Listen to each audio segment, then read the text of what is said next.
Hey guys, and welcome to the Working Money channel. I got XRP up here on the daily right now, trading at about just shy of 84 cents, 83.8.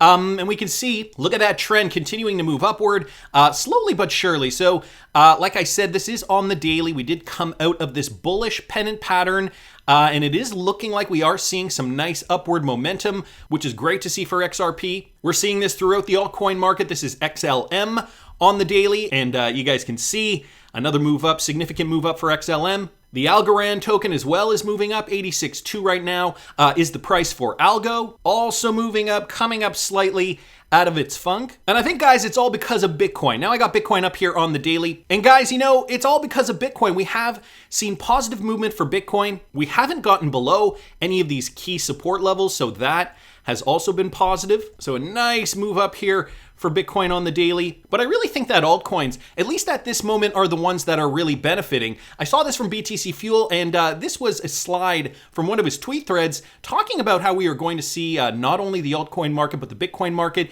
continue to rally for that final leg. I talked about it in a video this past week. I'll link that video up here if you guys did not catch that one. But this was just a slide from one of those tweets. Altcoins are starting their final run of a 7-year bubble similar to the 2000 .com bubble. So in that tweet thread, he did liken a lot of what we are seeing in the cryptocurrency market to what we have seen in the past with regards to the NASDAQ and other markets. So here he's labeling altcoins and he calls them other coins, others versus the NASDAQ. And the chart down here just demonstrates how the NASDAQ was moving, how people were trading on the NASDAQ at that period of time, and how there was this accumulation before that final pop up. And now we're seeing that same pattern here for the altcoin market. So he says 2022 is going to be insane. Let me just bring up the total two for a second now. And you guys can see I've already scribbled on this. So here's ultimately what I wanted to demonstrate. This fractal pattern that we saw from back in late 2017, I guess we could call it mid to late 2017, and how the momentum just kind of shifted at that point. We did see, you know, the strong pullback, the reaccumulation, and then finally, boom, a blast off to the upside, and that's what got us to the top of the market over here. Now, if you're wondering, where is that fractal pattern? Where did you find that, Working Money channel? Well, I took it from here. Okay, this is the fractal pattern, but I did have to manipulate it a little bit. So ultimately what that means, what I'm seeing here is that we are seeing this on a larger scale. And so that is what I'm assuming we are seeing here. Okay, just manipulating this out a bit, and just to give you guys a sense of where I'm going with this, you can see that's about right. And so that is exactly what I'm seeing here, right? That move up, the sharp move down, which we saw back in 2017, this bump up, the reaccumulation before, boom, we really see altcoins take off to the upside. And so that's what we saw in 2017. And it is looking like we are seeing something similar today in the altcoin market. Just get rid of that. We are seeing a similar pattern, in the altcoin market. And so maybe if I just superimpose that there, you guys can see that a little better. That sharp move up, the old all-time high, followed by a sharp move down, reaccumulation, which is what we saw through 2021, and then finally that move to the upside. So looks like 2022 and possibly maybe even into 2023 is going to be looking good for altcoins specifically. And John Deaton here just posting this perfect example of why to never listen to what they say. Goldman Sachs is likely already heavy into Bitcoin, Ethereum, and other tokens. And so just to put this into perspective here, Goldman Sachs, among other major US banks, have been talking about getting into cryptocurrency over the last year, 2 years, maybe even 3 years. So for them to turn around and say this just sounds like, yeah, you should be doing the opposite. The moment Goldman Sachs recommends that people should go all in on crypto is the exact same time to sell your cryptocurrency. And so he's just retweeting out Digital Asset Buy's tweet here. Most cryptocurrency will crash to zero, claims Goldman Sachs. Now, this was from an older article, but I really think it does speak volumes to where institutions are in now with regards to their cryptocurrency investments. Also, let's consider what is happening around the world. This is breaking news from Japan, from Macatak XRP. 31 regulated Japanese cryptocurrency exchanges to list Ripple XRP by the end of the month. Now, we know Japan has been very XRP friendly. However, this is a brand new development in that part of the world. The Japan Virtual and Crypto Assets Exchange Association, a self-regulatory organization for the Japanese cryptocurrency industry, has announced that Ripple XRP, alongside 17 other cryptocurrencies, will be listed across various crypto exchanges in Japan. According to the report published by the Nikkei, the JVCEA, a group of 31 cryptocurrency exchanges, said in an online presentation that it will release a green list of 18 cryptocurrencies that will be listed across the Japanese trading platforms by month's end.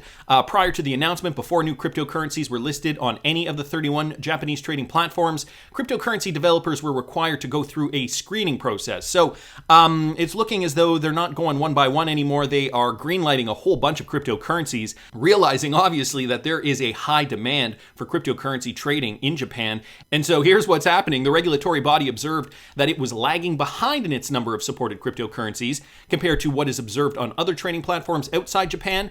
Cryptocurrencies considered to be added to the green list are tokens and coins that are widely adopted and available for trading across 3 unregulated platforms operating outside Japan. So clearly Japan wants to, doesn't want to be left behind, I guess, in the dust when it comes to cryptocurrency trading. They want to have that liquidity available, have the wide variety of cryptocurrencies available for their people to be able to trade. And XRP, one of those green-lit cryptocurrencies, along 17 others. I'd be curious to know what the 17 other cryptocurrencies are, if any of them include World Economic Forum coins, namely Solana, Algorand, I believe XLM is likely on the list.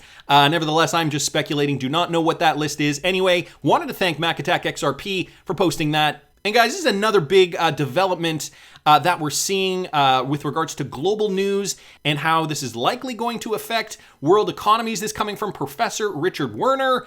Brilliant move from Vladimir Putin to sell Russian energy and commodities only against rubles from now on. So now Putin is saying, forget about the US dollar. If you want to buy oil or energy from Russia, you have to use the ruble. So ruble demand has boosted. This is the end of the petrodollar. Russia has adopted the former US petrocurrency policy. The West is now scrambling for rubles. So we did see a sharp uptick. Let me just bring up ruble to USD. Originally, when this conflict was announced, we did see a sharp decline for rubles. So I have rubles against the US dollar.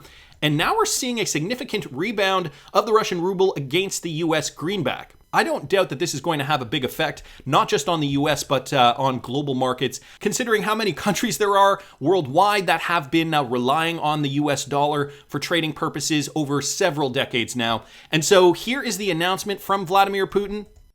We'll transition to charging supplies for natural gas and other raw materials in Russian rubles when dealing with unfriendly countries. Russia, of course, will continue supplying natural gas and will respect all the obligations and the pricing under the contracts that we have signed. Unlike some of our colleagues, we treasure our reputation as a reliable supplier and a reliable partner. This only concerns the currency in which we will transact these payments. We will transition to rubles. So they are transitioning to rubles. Brilliant, asks XRP Darren. Seems like an obvious play. Not sure why it's taken this long. Teza Keneza saying down here, a bit late to the game, just as the world is going off fossil fuel and going green. It'll just speed up the process. So another perspective on that. I mean, personally, I don't think we are getting off fossil fuels anytime soon. And so a lot of people chiming in on this. I will link this tweet thread in the description of the video. So here is the official article here. Putin demands unfriendly countries pay for Russian gas in rubles. So he's also stating that, and you heard it in the clip, unfriendly countries only. And just down here, the new requirement appeared aimed at propping up the flagging Russian currency, the ruble, by increasing demand for it. Its value gained against the dollar and the euro following Putin's announcement. Natural gas prices surged in Europe, where Russia has supplied about 45% of imports. So an interesting and very strategic development, I think, on Russia's behalf. What is this going to mean for the world economy? Does this mean we're getting closer to perhaps a world where there is no world reserve currency, or maybe the world reserve currency is going to change? How does this affect XRP in particular? Well, Wrath of Kahneman here giving his opinion. He says, I know this won't be popular, but for what it's worth, I don't think Russia's move to only accept rubles for oil has any bearing on XRP. First, you have to understand there isn't near the liquidity necessary yet. So, that is one thing that we have to keep in mind. XRP, as great as it is, and as much as Ripple has tried to bolster the infrastructure for use cases on the XRPL, we just do not have the liquidity. We will one day, I'm sure, the liquidity hub, the next step in Ripple's plans to produce more liquidity for XRP.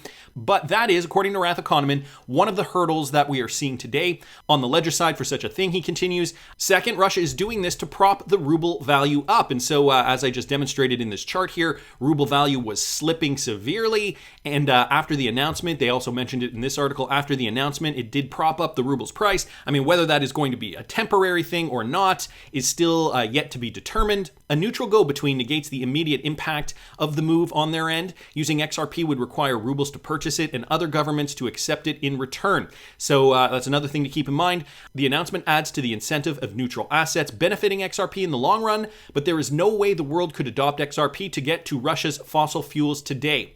And given the regulatory climate, wouldn't XRP then also be sanctioned? And then Wrath of Kahneman states, but a government using it is different. At this point, there are more robust options. Germany signed with Qatar, US asking Japan suppliers to redirect the EU. The EU doesn't need XRP to fix things, well, at least not yet, especially if it angers various allies while profiting. So a lot of socio-political aspects, a lot of moving parts here in this Russia world situation that are going to have a bearing on how the world moves forward with their energy supply.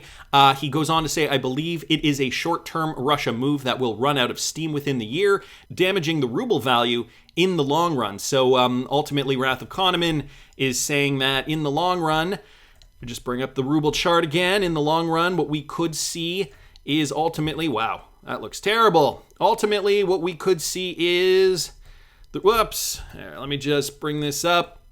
Ruble, all I was going to do was see something like this and then the ruble collapse even further. He goes on to say, and might the real XRP play be through India right now with their Russian agreement? Of course, they have been notoriously tight about crypto. So not FUD, just trying to be realistic. If I'm wrong, fantastic. Remember, I have no insight nor training or finance on geopolitics. However, the Wrath of Kahneman is a well-read individual. His research and insight on a lot of these things is second to none. He does remain excited for the many XRP use cases. I think XLS-20 is going to impact things in a way we can see. So always looking forward to that. However, with regards to this Russia situation, it may have an impact on the short term, but with regards to XRP utility, probably will have no bearing on it. And, the fact that this is likely a short-term play for Russia likely will not have an impact on longer-term markets. Also just wanted to mention this because this just came out and I saw a lot of people in the XRP community were a little, I don't know what I would call it, perhaps a little frightened, perhaps a little concerned, I suppose, about what this could mean. So we know Ripple is partnered with so many central banks around the world, and then this article comes out. It's almost kind of like a slap in the face. The Bank for International Settlements Innovation Hub, a company owned by 63 central banks representing countries that make up 95% of the global GDP, is creating a platform for international payments that would directly compete with Ripple. So first off, is this even true? Let's go through the article. This has to do with Project Dunbar, which I know was announced, I think last year. In a press release, the BIS announced that the central banks of Australia, Malaysia, Singapore, and South Africa were developing a shared platform that could enable international settlements using digital currencies. The aim of the project is to facilitate direct cross-border transactions between financial institutions in different currencies in a cheap and efficient manner. So on the surface, that sounds like it could be competition. Project Dunbar, much like Ripple, aims to replace the old, slow, and expensive correspondent banking model for international transactions that is reliant upon financial institutions holding foreign currencies and often requires single payments to pass through multiple institutions before it is settled. Under Project Dunbar, there would be no need to rely on intermediaries holding foreign currency reserves, thereby decreasing the cost and time required for cross-border transactions. So ultimately, sounds like it could be, perhaps, a Ripple or XRP killer if they do go on to adopt this technology. So it seems like it's lining itself up with institutional backing against Ripple's aligned players like the Clearinghouse, whose RTP service is designed to facilitate transactions within the digital, on-the-go way we live and work today. I don't know why that's in quotes there, but that's how they decided to write it. So what does this mean, guys? And just wanted to thank Michael for bringing this to our attention. I mean, people in the XRP community are already poking holes in this theory that this could be a competitor to Ripple. The design work stream was led by Accenture, so this coming from XRP Hawaii here. How is this competition for Ripple? And so just demonstrating from that report, Project Dunbar, we can see that it was led by Accenture, which was an early Ripple funder. They support with Temasek, which I believe is also linked to Ripple in some way, shape, or form. One thing we have to point out down here, a goal of the technical work streams was to develop technical prototypes on two different DLT platforms, Corda and Quorum. Now, we also know that Corda has the ability to settle in XRP, so we have to also keep that in mind. I also just wanted to bring this up here from Jeremy Woodward. Anyone else see this article? So Jeremy, also one of those people in the XRP community that was perhaps a little concerned when he saw this article. Wrath of Kahneman down here chiming in, that's a ridiculous headline, under siege. Dunbar is a proof of concept. It could negate XRP, perhaps, if governments wanted to trust each other, which, I mean, come on, look at the political climate we're in today. Trust economic exposure to other fiscal policies, trust their AML/KYC, infrastructure, security, etc., and then who governs it? I think regional application only. So Wrath of Kahneman already seeing the problems with this.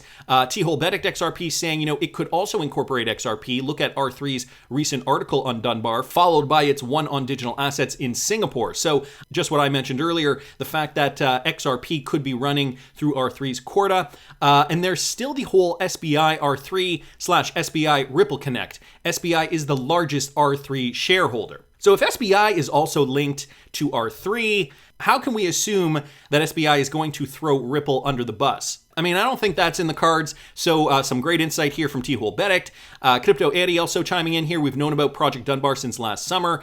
It's R3 managed with Corda on a shared ledger. She's covered it numerous times. Anders L down here saying it's FUD, move along. Fred Rispoli down here saying the author made a decent attempt, but did not complete his due diligence. The competitor payment system, as described, is a securities offering and exchange machine that would have to be overseen by Toto in one country agency, the U.S. Securities and Exchange Commission, and that is not going to happen. So Jeremy Woodward here, thanking everybody for their insight. FUD and biased misinformation planted. The site name is literally Crypto News BTC. So Marco Gomes over here saying that, the article that was originally published was from a Bitcoin-centric article. We used to see this a lot back in 2018 and 2019 when Bitcoin proponents were actively trying to sabotage XRP news and always kind of put a negative spin on it. As of late, we haven't seen so much of that. However, I guess, they can crop up every now and then. The one last thing I wanted to mention, and I believe it was actually, who mentioned it here? Somebody mentioned